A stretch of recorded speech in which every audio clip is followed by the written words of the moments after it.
Hi, it's Jared from Strong Roots Farm. Today we're going to talk about caterpillar tunnels, why we use them here on the farm, what I did with it, some changes I made to it, and where I got it from, all those kind of things today. That's coming up right after this. I'm Jared McGinnis, and this is a story of my family and our farm.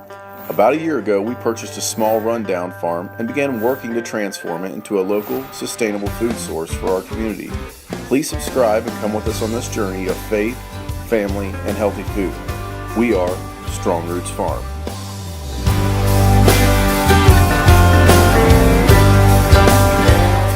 All right, so this is our caterpillar tunnel. We put it up this winter about 4 weeks ago, and we ordered this caterpillar tunnel from Friend LLC. You can look them up online. I got the idea from Curtis Stone at the Urban Farmer, and I've been looking around for one. I wanted a greenhouse really bad, but just the timing and the cost of them and all those kind of things. But we wanted something for season extension. So I'm going to talk about this, why it's a caterpillar tunnel and not technically a greenhouse, and the differences of it. And so let's go into that right now. So first off, it's 14 by 95. I ordered a 14 by 100, but due to the space restrictions on my land and the spot where I put it, I had to shorten the distance between the bows a little bit and made it 95 inches. I have about $1,500 into this caterpillar tunnel, and that was everything, shipping, everything right to the door, and it came here. So 1,500 bucks, 14 by 95, that's the size. Let's look at it a little bit. All right, so the first thing you'll notice as we go down through that there's no wiggle wire. So there's nothing tying this plastic onto the bows itself, and it's coned at the end. I don't have a solid wall with a door, which I may try to do on this end eventually, but this is the way they come. You pull the plastic tight and strap it down to a T-post in the ground.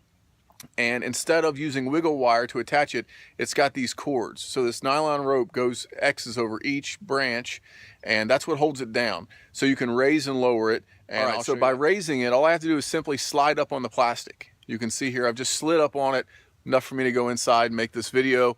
But you can raise this all the way down through the sides.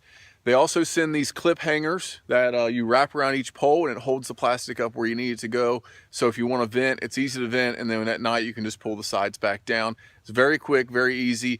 The ropes are pretty tight.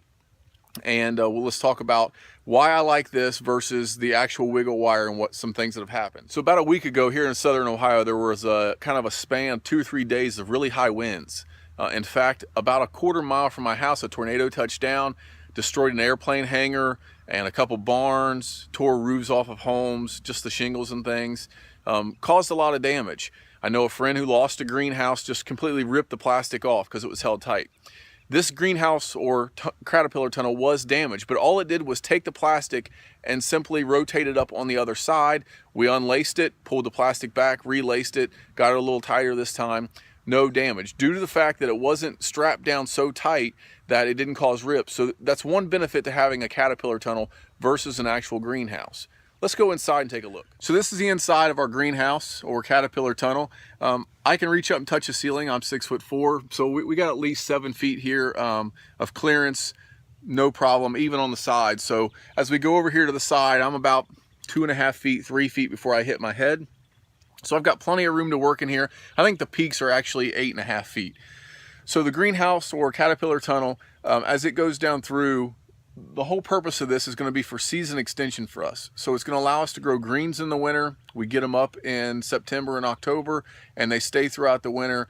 And I'm going to use this mainly this summer for tomatoes. So I had a lot of problems with tomatoes splitting due to the moisture here in Ohio last year, and we want to raise a lot more. So we're going to have about 100 to 150 tomato plants in here, and then a lot of other crops. So we're going to have some strawberries in here.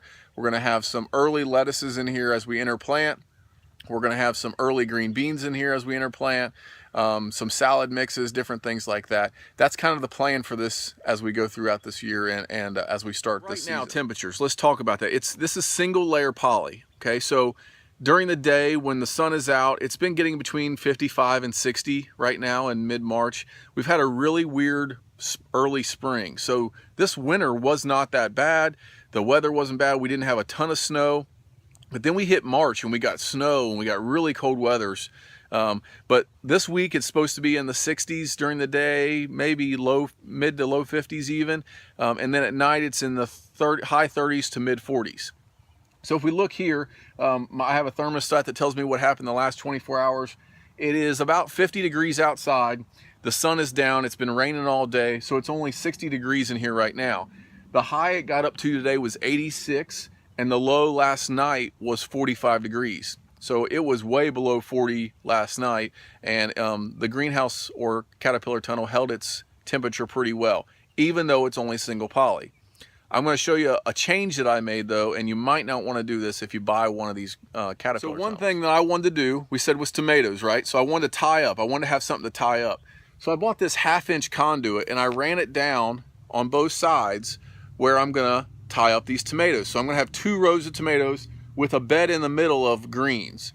So that was kind of the plan. We bought this, and let's walk down here and I'm going to show you what happened. So due to the bar, if it rains or we get a heavy snow load, you can see here that I'm giving the water a spot for a catch basin. Basically, it's not flowing off like it would in how it was designed with this caterpillar tunnel. If I didn't have these bars in, there would be no water. There wouldn't be a whole lot of snow load on it because there wouldn't be any flat spots.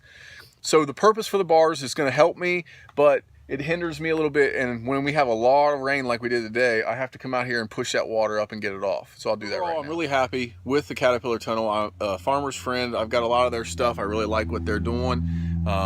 I've got their green harvester and then this caterpillar tunnel, and I'm always watching some of their new items. So this is really good if you have problem with snow load and you usually use load tunnels. So I think this will be really good for that option. Don't put the bars up if you're going to do that. If you are a small time farmer and you want to hang some tomatoes, it's good, but just know you're going to have to pay attention to the water like I do, and just know that this is not going to be a heated solution. So we are going to build another greenhouse. It will be heated. It would be nice to have plants up right now. So I had tomatoes about 3 inches tall. We had like 3 weeks of nice warm weather here in February. Thought, hey, I'm going to start early, and I lost all those tomatoes, about 150 tomato plants. So the restrictions that you have due to the heat is going to cause an issue. So it's not a heated greenhouse. You will lose plants if you put them in it too early, but it is a good season extension thing that we have, and it will keep the moisture off of our tomatoes this summer. It will allow us to regulate the water and the nutrients and all those things. So that's the reason we got this. We're really happy with it, and it's a pretty easy to put up. So it took me and one other guy about 2 hours, and lacing and everything comes with it. So it was pretty easy, and it goes in fairly simple. You don't need a whole lot of tools, a big sledgehammer, power drill maybe, and everything else pretty much comes with it. It's self-explanatory. These guys have a pretty good video out there. Curtis Stone has some videos about him putting it up at theurbanfarmer.co. Check those guys out, and we hope you enjoy this, and we hope this helps you a little bit with your green, if you're thinking about a greenhouse or thinking about some season extension ideas. So this is not a greenhouse. Somebody asked me if I could put pigs in the winter. I don't think I would try that. But for what we're going to use it for, we're really happy with it. You can see some rye coming up at the other end. I did do a cover crop testing to see how early I could get cover crop going in here. So as always, thanks for watching. We hope these videos help you. We're sorry that we haven't been on video very much lately. So it's been winter. We've got our addition going on our home. So we've been busy with that kind of stuff. And there hasn't been a whole lot to show.